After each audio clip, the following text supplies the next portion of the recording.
అంటే నేను అనేది ఈ సమస్యలన్నీ కూడా బీజేపీ ప్రస్తావిస్తున్నది, కాంగ్రెస్ కూడా ప్రస్తావిస్తున్నది.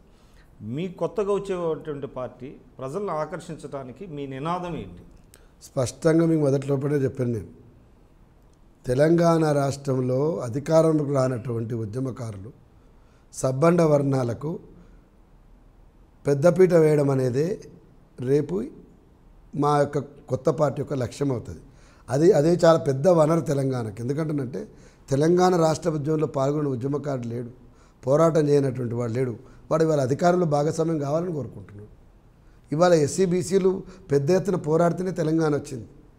అన్ని కులాలకు అతీతంగా అందరు ఉద్యమకారులు చేస్తేనే వచ్చింది. కానీ వాళ్ళ ప్లేసే లేదు దాంట్లో. దాన్ని వాళ్ళు అకామిడేట్ చేయాల్సిన బాధ్యత మన మీద ఉన్నది. ఉద్యమకారులకు సంక్షేమం అనేది చాలా పెద్దది. వాళ్ళకి ఏం చేయగలుగుతాం ఇప్పటిదాకా ప్రభుత్వం ఏం చెప్పలే. అదేవిధంగా కింది కులాలకు సంబంధించిన సాధికారత అభివృద్ధిలో ఏదైతున్నదో డిజైన్ చేయడానికి ఏం ప్రత్యేకమైన ప్రణాళికలు ఏం రచించలేము మనం. ఇవన్నీ కూడా డెఫినెట్గా ప్రజలకు కనెక్ట్ అవుతాయి. తర్వాత సాంప్రదాయబద్ధంగా ఉన్నటువంటి అన్ని పార్టీల నుండి లీడర్షిప్ని ప్రజలు చూసిండ్రు. మేము బలోపేతం అవుతే మా యొక్క కమిట్మెంట్, మా నిజాయితీ ప్రజల్ని అట్రాక్ట్ చేస్తుంది. ఎవరైనా కూడా ప్రజలు దేని చూస్తారు? ఈ లీడర్షిప్ నిలబడగలుగుతుందా, పని చేస్తుందా, కొట్లాడగలుగుతుందా, మా కోసం ఏం చేయగలుగుతుందని చూస్తారు.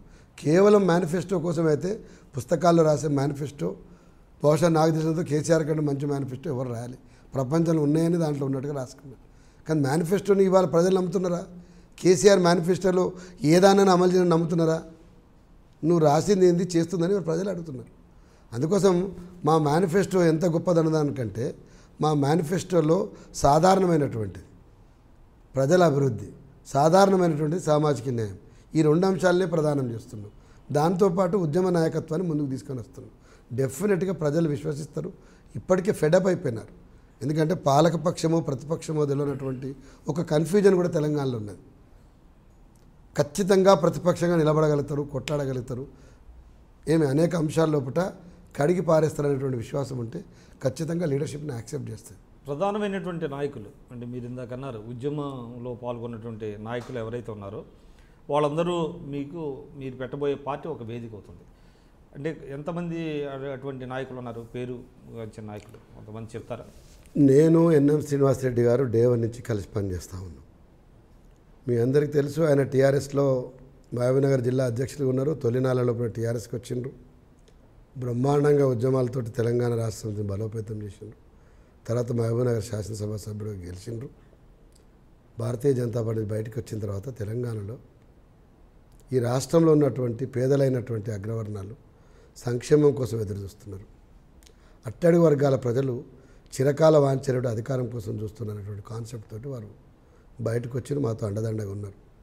నిజాన్ని మాకు రాష్ట్రంతో పాటు జాతీయ స్థాయిలో ఒక స్పేస్ కోసం సంగ్మా గారు మాకు ఒక అవకాశాన్ని ఇచ్చింది. దురదృష్టం ఏంటంటే వారు కొంత పని హైదరాబాద్కి వచ్చి స్పేస్ ఉన్నది ఇట్లాంటి వాళ్ళు తీసుకుంటారు అని చెప్పిన తర్వాత సడన్గా చనిపోవడం మాకు చాలా డ్యామేజ్ అయింది. అయినప్పటికీ జాతీయ స్థాయిలో కూడా జరుగుతున్న పరిణామాలు గమనిస్తాము.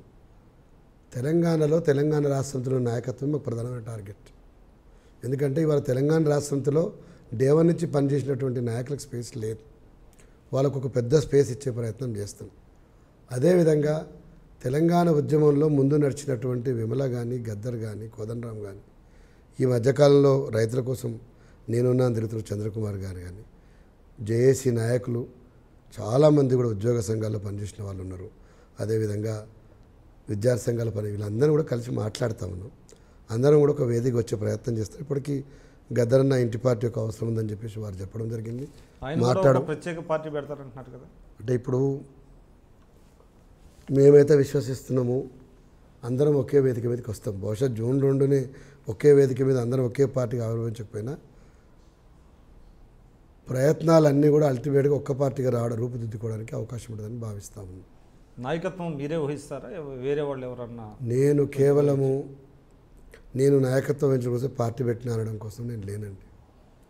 నిజానికి తెలంగాణ ఇంటి పార్టీ కాన్సెప్ట్ కూడా నేను కోదండరాం గారు ఒకసారి నల్లగొండలో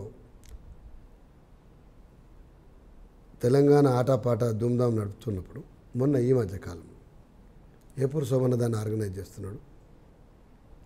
ఆ సందర్భంగా కింద ప్రజలు ఒక దగ్గర కూర్చోవడం లేదు, కూర్చోనప్పుడు ఒక దగ్గర కూర్చోవాలి. మీరు కూర్చోకపోతే ఎట్లా? మీరు కాంగ్రెస్ మీటింగ్ వినడు కూర్చుంటారు, లేకపోతే టీడీపీ మీటింగ్ వినడు కూర్చుంటారు, ఇక్కడ ఎందుకు కూర్చుంటారు అనేది కోప్పడ్డాడు. నేను ఆ సందర్భంగా మనమందరం ఒక రాజకీయ పార్టీగా ఉండి వాళ్ళకి భరోసా ఇవ్వకుంటే, మనందరం కలిసి పని చేయకపోతే, కేవలం ఒక కార్యక్రమానికి వచ్చి అతిథులుగా మాట్లాడి వెళ్ళిపోతే ప్రజలు ఎందుకు మన కోసమే నిలబడాలి, మన కోసమే కొట్లాడాలి?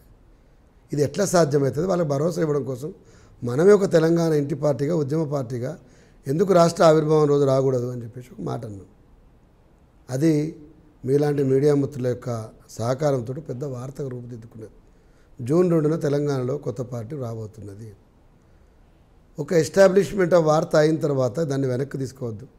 విస్తృతంగా ప్రయత్నం చేయాలనుకున్నాం, ప్రజల దగ్గరికి పోయినాం, మాట్లాడినాం. గతంలో పడిన ఉద్యమకారుల కోసం పనిచేసిన సందర్భం ఉంది కనుక ఒక కనెక్టివిటీ పెరిగింది, అందరూ ఒక దగ్గరికి వచ్చిండ్రు.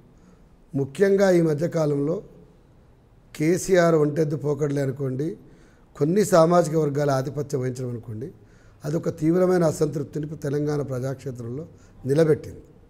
టీఆర్ఎస్తో సహా, టీఆర్ఎస్లో ఉన్న వాళ్ళతో సహా వాళ్ళందరినీ కలిసినప్పుడు అన్న తప్పకుండా మేము వస్తాము, ఒక 2 రోజులు ఆలస్యమైన వెనకేనన్నారు. ఈ లోపల గద్దరన్న కూడా నా వైపు నుంచి నేను కూడా తప్పకుండా ఒక ఆల్టర్నేటివ్ ప్రత్యామ్నాయ రాజకీయ పార్టీ కోసం నీకు కూడా సహకారం అందిస్తున్నారు. అదేవిధంగా చంద్రకుమార్ గారితో మాట్లాడినాం, కోదండ్ గారితో అయితే పలు దఫాలుగా మాట్లాడినాం. ఆయన కొన్ని లిమిటేషన్స్ మధ్యన కలిసి పనిచేద్దాము, పార్టీగా రావడం, ఇంకా అనేక విషయాలు మిగతా వాళ్ళతో చర్చించాలన్నారు. బహుశా అది కూడా ఒక రూపానికి వస్తుందని చెప్పేసి నేను ఆశిస్తామన్నా. విమల మిగతా వాళ్ళతో కూడా మాట్లాడడం జరిగింది. అంటే ఇవన్నీ ఎందుకు చెప్తున్నా నేనంటే, ప్రజల అవసరాలను తీర్చడం కోసమే రాజకీయ నాయకులు ఉండాలి, ఉద్యమకారులు ఉండాలి. మనము పార్లమెంట్ సిస్టమ్ని కాదని మనం చేయడానికి కూడా ఏముండదు. ఎందుకంటే ఆ అనుభవం తెలంగాణ రాష్ట్రంతో తెలంగాణకు పరిచయం చేసింది. ఆ అనుభవం నుంచే ఇంకొక అస్తిత్వ పార్టీ తెలంగాణలో అవసరం ఉందనుకుంటున్నాను. ఆ అస్తిత్వ పార్టీ నిజంగానే చాలా జాగ్రత్తగా చతురతతో ముందుకు పోతే తప్పకుండా స్పేస్ వస్తుంది. ఆ ధైర్యం ఉన్నది కాబట్టి రేపు జూన్ 2న పోతున్నాం. బహుశా ఆచరణలో ఎంత బలంగా పోతామని కాలమే చెప్తుంది జవాబు. ఎందుకంటే తెలంగాణ రాష్ట్రపతి పుట్టినాడు చాలామంది ఏమొస్తుంది, మక్కలో పుట్టి పొబ్బలో కలుస్తుంది కదా అన్నారు. కానీ అట్లా నిలబడలే కదా. అనేక వైఫల్యాల మధ్య కూడా నిలదొక్కున్నది. అట్లనే తెలంగాణ రాష్ట్రం వచ్చిన తర్వాత మరో రాజకీయ పార్టీ కూడా స్పేస్ ఉన్నది కనుక స్టాండ్ అవుతుంది. వైఫల్యం ఏమని ఉంటుంది, వ్యక్తిగతమైన వైఫల్యం అవుతుంది. ప్రజలు స్పేస్ ఇవ్వలేదనో లేకపోతే ఇంకేదో కారణాలు చేతనో మనము ఏ కారణం చెప్పినప్పుడు కూడా అల్టిమేట్గా మేమే దోషులు నిలబడాల్సి వస్తుంది. అందుకోసమే ఇంత ఉద్యమం చేసి దోషులుగా నిలబడతానని మేము సిద్ధంగా లేము. నాయకులుగా నిలబడతాము, ప్రజలకు సేవ చేసే వాళ్ళగా నిలబడతాము. ఇంతకుముందు ఒక మాట చెప్పున్నా, ఒకరు విఫల ప్రయోగంలాగా తెలంగాణలో ఉండొద్దు, అది మరొక చేదు అనుభవాన్ని మిగిల్చొద్దు. దానికోసం యావత్ తెలంగాణలో ఉన్నటువంటి మేధావులు, విద్యార్థులు, కవులు, కళాకారులు అందరినీ కూడా ఇప్పటికే అర్థిస్తున్నాం.